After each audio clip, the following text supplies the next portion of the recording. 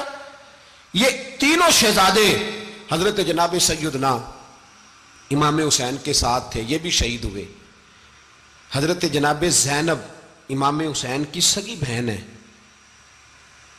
ان کے 2 بچے تھے اون و محمد.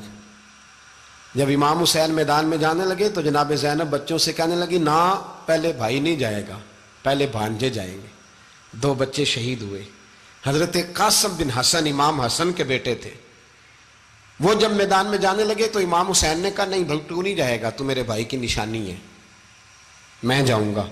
تو حضرت قاسم بن حسن نے ایک تعویذ کھول کے دیا کہ ابا جی میرے والد نے کہا تھا جب بڑی مشکل آ جائے تو تعویذ کھول کے دیکھنا, تو آج بڑی مشکل آئی ہے تو میں نے تعویذ کھولا ہے, تو یہ دیکھیں کیا لکھا ہے, یہ تو رکا ہے, تعویذ ہے ہی نہیں. جب کھول کے دیکھا تو اس پہ لکھا تھا قاسم اگر حسین پہ کوئی کڑا وقت آ جائے تو بیٹھ کے آگے آگے رہنا, اگر کڑا وقت میرے بھائی پہ کبھی آ جائے نا دیکھنا اس کے آگے آگے چلنا, اسے حسن کی کمی نہ محسوس ہو. پائیاں جہا ساک نہیں کوئی جے وچ خار نہ ہوئے. سیدنا امام حسین پہلی دفعہ کربلا میں اس وقت روئے جب یہ رکا, آپ نے دیکھا تو فرمایا ٹھیک ہے اگر حسن کی یہ وصیت ہے تو میں نے زندگی میں اگر ان کی ہر بات مانی ہے اب بھی مانوں گا, تمہیں اجازت ہے. جناب قاسم بن حسن 16 سال کا جوان جب میدان میں نکلے تو ہائے ہائے پتہ نہیں کہاں سے آ گئی ہے. امام قاسم بن حسن جب میدان میں نکلے تو تبری سے لے کر علامہ ابو الاسناد صاحب سب کو پڑھ کے تو دیکھو, 3 دن کی پیاس ہے, شدید آزمائش ہے, دکھ ہیں, تکلیفیں ہیں, پھر بھی پہلی دفعہ جب میدان میں گئے ہیں واپس آئے ہیں 19 لوگوں کو قتل کر کے واپس آئے. سناؤ قصہ خیبر کو, تمامی اپنے بچوں کو. علی کی داستان سن کے دلوں سے ڈر نکلتا ہے, علی کی داستان سن کے دلوں سے, یہ جو بچے ڈر رہے ہیں نا وہ چمگادڑ آ گئی, کاکروچ آ گیا, یہ خوف نکل جائے گا اگر حضرت قاسم بن حسن کی بات سنیں گے. درجنوں لوگ آپ نے قتل کیے. ایک دفعہ آئے کہا چاچا یزید کا لشکر تو بڑا بزدل ہے, اگر چند قطرے پانی میرے حلق سے گزرے تو میں سارے کاٹ کے لے آؤں گا آپ کے پاس, چند قطرے. لیکن تھوڑی دیر گزری, عمر بن سعد کہنے لگا اکیلے اکیلے جاؤ گے تو علی کا پوتا ہے, یہ سب کو مار دے گا, کٹھے جاؤ. چاروں جانب سے تیر برسے, ایک تیر لگا آ کے گردن کے پیچھے, بس جناب سیدنا قاسم بن حسن گھوڑے سے نیچے گرے. تو جناب زینب حوصلہ کر کے آنسو سمیٹ کے کہنے لگی میں دیکھ رہی ہوں پردے کے پیچھے سے حسین میرے بھائی کا بیٹا گر گیا ہے, جا اسے اٹھا کے لا. حضرت امام حسین ان کو اٹھا کے لائے تو امام حسین نے سینے سے لگایا ہوا تھا تو ان کے پیر, ان کا قد لگتا تھا امام حسین سے زیادہ ہے, اٹھا کے لایا, لٹا دیا گیا. امام حسین کے اپنے بڑے بیٹے میدان میں نکلنے کو, علی اکبر نام ہے, جب جن لوگوں نے حضور کو نہیں دیکھا تھا وہ جب کہتے نا ہم نے نبی پاک کا دیدار نہیں کیا تو بتاؤ کس طرح کے تھے, تو بتایا جاتا تھا کہ جناب علی اکبر کا دیدار کرو, ہم شبیہ مصطفیٰ. اور جب وہ گلیوں میں نکلتے تھے تو عورتیں چھتوں پہ چڑھ جاتی. جناب علی اکبر رضی اللہ تعالیٰ عنہ تلوار لے کے میدان میں نکلے, جوان بیٹے دینے بڑے مشکل. او یارو رٹا کیا ہے یہ تو بتاؤ, کہ ظالم آدمی حکمران, یار یہ رٹا ہے, ایک ظالم کا رستہ روکنا ہے, اس رٹے کے لیے ہم شبیہ مصطفیٰ. جناب سیدنا امام علی اکبر میدان میں نکلے, بڑے لوگ مارے, بڑے, پھر ایک تیر ان کے بھی گلے میں لگا, اور جب وہ گرے نا زمین پہ تو حضرت امام حسین دوڑ کے آئے, دوڑ کے, اور جب تشریف لائے تو ان کے گلے سے تیر کھینچا تو ایک جملہ لکھا ہے صاحب تبری نے, اس نے حد کر دی. کہنے لگے تیر کھینچا تو امام حسین کی آنکھوں میں آنسو آئے, کہنے لگے کاش جناب ابراہیم آج میرے سامنے ہوتے تو میں انہیں کہتا کہ آپ نے تو بیٹا ذبح کرتے وقت آنکھوں پہ پٹی باندھی تھی, دیکھو میں کھلی آنکھوں سے بچے ذبح کر رہا, کھلی آنکھوں. کاش جناب ابراہیم خلیل ہوتے تو انہیں کہتا. جناب علی اکبر بھی شہید ہوئے. حضرت علی اصغر کو تو اچانک اٹھایا تھا امام حسین, باہر نکلے تو گردن پہ تیر لگا تو 6 مہینے کا بچہ وہ بھی شہید ہوا. خون اچھالا آسمان کی طرف تو کہا مولا دیکھ لے, میں نے 6 مہینے والا بھی نہیں بچایا, وہ بھی دے دیا ہے. پھر حضرت عباس کو بیٹیوں نے کہا کہ اب نہ کچھ کہتے ہیں پہلے شہید ہوئے، کچھ نے لکھا بعد میں کہ اب ہم سے پانی کے بغیر نہیں رہا جاتا، تو جناب عباس پانی کا مشکیزہ لے کے نکلے باہر، ایک ہاتھ کٹا، دوسرے پہ مشکیزہ وہ بھی کٹا، پھر پانی تو بھر لیا تھا لا نہ سکے، پھر گردن کٹی تو شہید ہوئے۔ بچوں کی بھی شہادت ہوئی، پر جب ان کا لاشا اٹھایا تو امام حسین کہنے لگے مولا اب نہ حسین کی کمر کمزور ہو گئی ہے، اب کمزور ہو، اور بھائی ایک میت ہو جائے تو 4-5 دن تو پوری آنکھیں نہیں کھلتی، کیسا جری خاندان ہے۔ تھوڑی دیر گزری تو امام علی مقام نے پٹکا باندھا، سر پہ دستار باندھی، مولا علی کی تلوار پکڑی، نبی پاک کا امامہ باندھا اور گھوڑے پہ سوار ہوئے تو کہنے لگے زینب گھر تیرے حوالے اور میں اللہ کے حوالے، گھر تیرے حوالے اور میں، اور پھر امام حسین نکلے، امام علی مقام نکلے۔ راوی کہتے ہیں کہ یہ جلوہ پہلے بھی بڑے سونے تھے، پر آج جو رنگ دیکھا وہ کبھی نہیں دیکھا۔ کیا انداز تھا، جدھر جاتے نعرہ لگاتے تو حد ہو جاتے۔ اتنے لوگ امام حسین نے کاٹے، اتنے کاٹے، پھر واپس پلٹ کے آئے اور کہنے لگے زینب ذرا پردے کے پیچھے سے دیکھ تو صحیح میری بہن، ان بزدلوں کو جرت ہی نہیں ہو رہی حسین کے مقابلے میں آنے، ایک دوسرے کو دھکا دیتے، تو جا تو جا، پھر اکٹھے وار ہوئے۔ یہ کون ہے کٹا ہوا، لباس ہے پھٹا ہوا، یہ بال یقین حسین ہے، نبی کا نور عین ہے۔ پھر چاروں جانب سے تیر برسے تو امام علی مقام چونکہ نماز کا وقت ہو گیا تھا، اترے گھوڑے سے، خون بہ رہا تھا، گرم ترین ریت سے تیمم کیا، سر سجدے میں رکھا، اور جب شمر آپ کی گردن کاٹنے لگا تو کہنے لگے ٹھہر جا ذرا رب سے ایک بات کر لینے دے، اور پھر بولے امام حسین، کہنے لگے مالک تو اب بتا کہ حسین سے راضی ہے کہ ناراض ہے، تو بتا۔ تو پھر ایک آواز آئی، یا ایتھا النفس مطمئنہ ارجعی الی ربک راضیۃ مرضیہ، فرمایا نفس مطمئنہ واپس آ جا، تو اللہ سے راضی ہے، اللہ تجھ سے راضی۔ امام حسین وہاں شہید ہو گئے۔ اب یہ قافلہ امام حسین کا سر کاٹ، ذرا دیکھنا غور کرنا، سر کاٹ کے نیزے پہ رکھا ہے، جسم کربلا میں پڑا ہے، عورتوں کو گھوڑوں پہ بٹھا کے لے جایا گیا یزید کے دربار میں۔ یزید پہلے عبید اللہ ابن زیاد نے بدتمیزی کی، پھر یزید نے کی۔ سعودی عرب کا ایک مولوی بول رہا تھا، سعودی عرب کا، ان سے بھی بڑا عشق ہے، جس نے تقریر سننی ہو میرے پاس ہے۔ ہمیں لوگ مشورے دیتے ہیں کہ جو یزید کو اچھا کہے اور حسین کو باغی کہے اس کو ہم امام مان لیں، اس بے شرم بے حیا کو جو نبی پاک کے گھرانے کے بارے میں بکے اسے امام۔ سعودی عرب میں مسجد نبی میں درس دینے والا جس نے تقریر سننی ہو میرے پاس ہے، وہ کہتا ہے یزید تو بڑا اچھا آدمی تھا، اس نے تو بڑی خدمت کی، تو میں نے اسے کہا رشتہ داری کر لیا یزید کے ساتھ، قریب ہو جا۔ شرم نہیں آتی؟ آج بھی نبی پاک کا دل دکھاتے ہو، حیا نہیں آتی، خیال نہیں آتا؟